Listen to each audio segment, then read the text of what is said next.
Hello and welcome to the fifth video on Ionic 2. In this video, we'll be talking about Ionic CLI.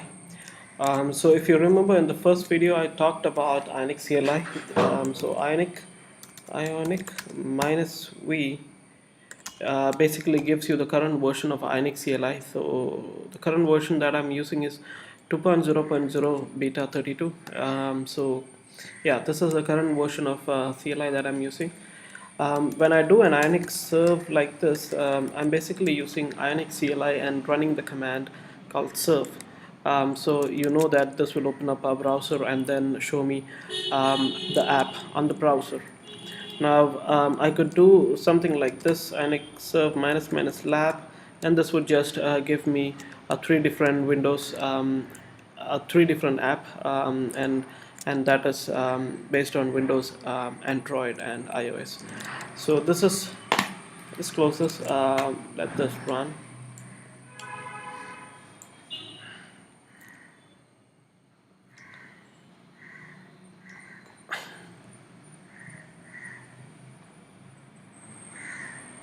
Okay, so this is Ionic serve minus minus lab, and you kind of get an idea about how the app will look in the major platforms, three different platforms. When you click, and how the transition works and how everything is arranged and all those things, we'll understand all those things.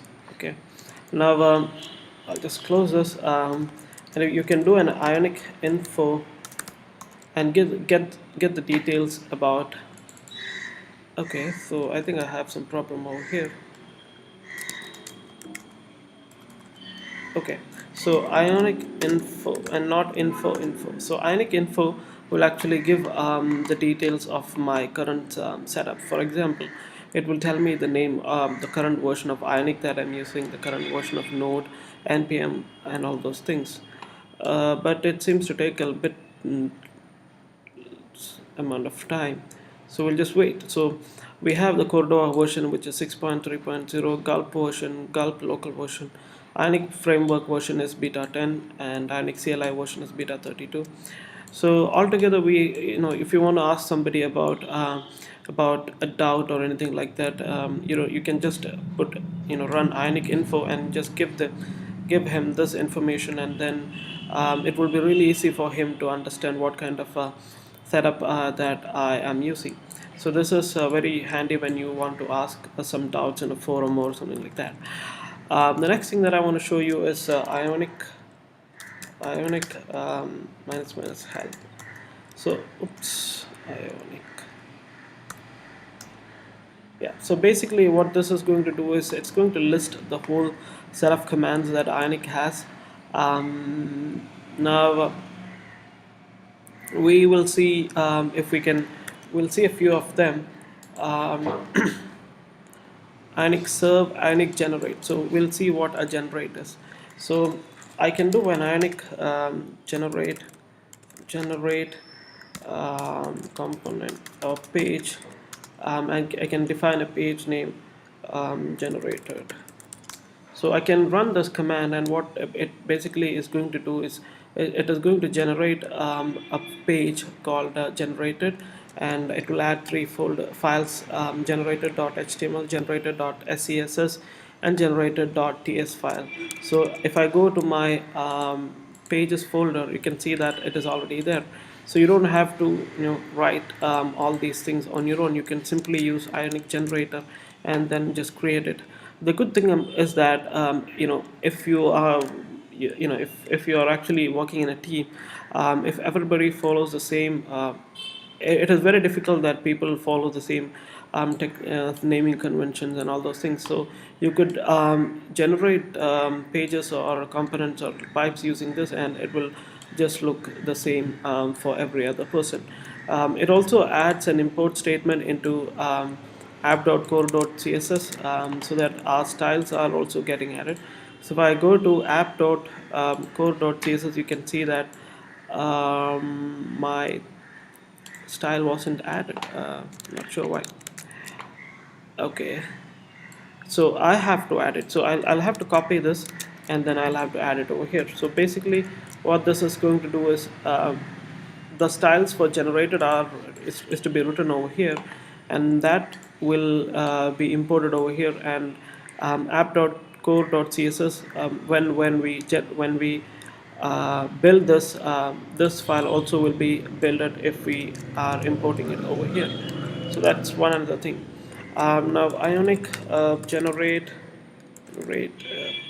pipe. Now I can also create a pipe by simply typing in the command Ionic generate pipe. Okay, I think I have some, I typed it wrongly. So Ionic generate pipe. A pipe is simply but a function which you can call to specific yeah, specific places. What a pipe is exactly, it's something which we'll see later on, but the previous command was again an error. So let's just type one again. So filter pipe. Let's try to create a pipe called filter. Let's see if this works this time. So you can see that it created a folder called app, I mean a pipe, and then created a filter.ts file. So you can see that inside pipes and then filter.ts. So this is how you can create a pipe. It's not just pipe that you can create so many other things. And I'll just run this. It should give me a, yeah. So basically you can create a component, you can create a directive, page, pipe, providers, tabs. There are so many things that you can generate. Another thing that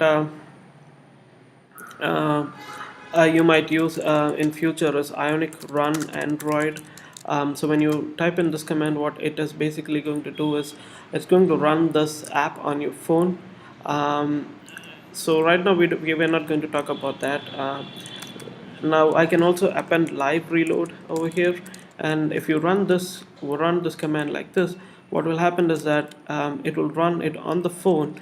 On top of that, if you kind of edit any of the file over here, the app inside your phone is going to reload, just like we had in over here. So if I edit any of the files, this app will automatically reload. So if I run this and do a live reload like this, the app inside the phone will also get reloaded.